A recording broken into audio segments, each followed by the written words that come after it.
12 साल हो गए हों।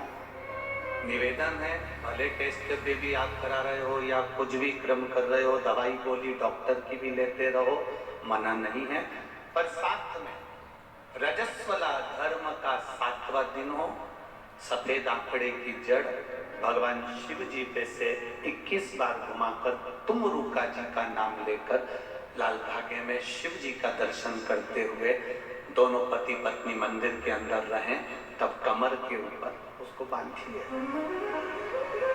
शिव कृपा, उसकी कृपा बिना कुछ नहीं।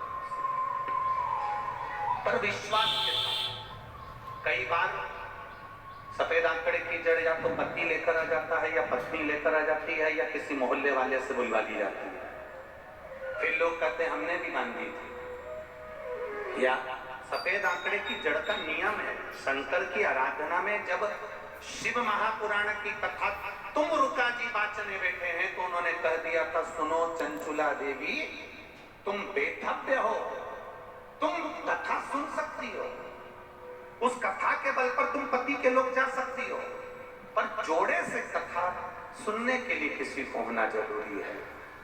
तब उस समय पर तुम रुका जी ने मार्ग बता दिया हमको कि सफेद आंकड़े की भी जड़ अगर लेकर आना है तो पति पत्नी दोनों जाएंगे, दोनों लाएंगे साथ में, तब जाकर उसको शिव मंदिर तक दोनों लेकर जाएंगे। शिव के द्वार पर दोनों मानेंगे। हम दोनों में से किसी को भी अगर दोष है, कोई तकलीफ है, तो बाबा आप बैठे हो, आप बैठे हो।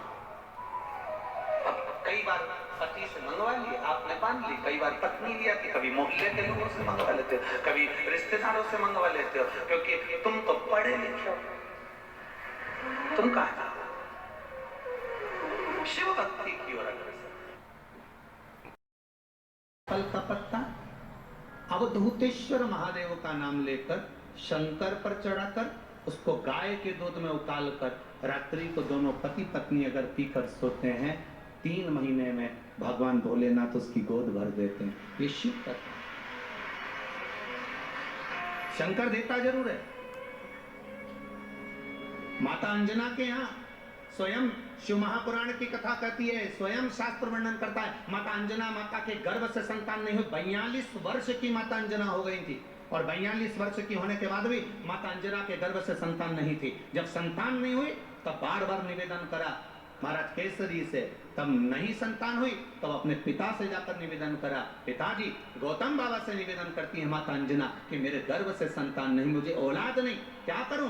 तब गौतम बाबा ने कहा एक पार्थिव शिवलिंग का निर्माण करो, मिट्टी का शिवलिंग बनाओ, उसकी पूजन करो। और माता अंजना उस मिट्टी के शिवलिंग के पूजन में ऐसी लीन हो गई, ऐसी लीन हो गई कि मिट्टी का शिवलिंग का निर्माण करती, पूजन करती। एक बार देवाधिदेव महादेव ने कह दिया, जाओ पार्वती जरा जाकर पूछो कि अंजना को चाहिए क्या,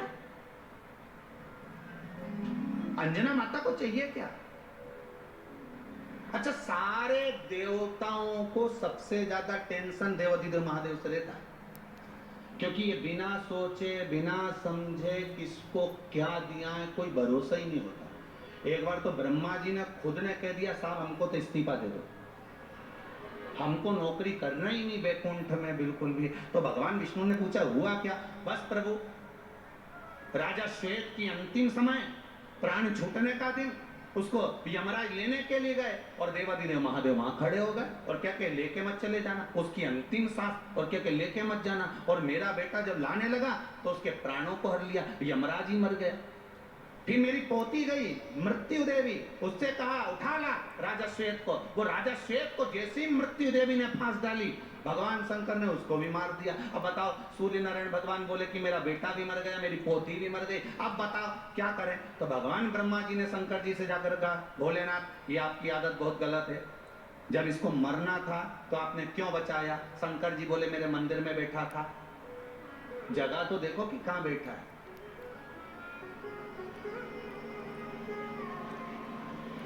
ब्रह्मा जी ने भगवान विष्णु से कहा, हमको ये काम नहीं करना, आप तो हमारा इस्तीफा स्वीकार करो।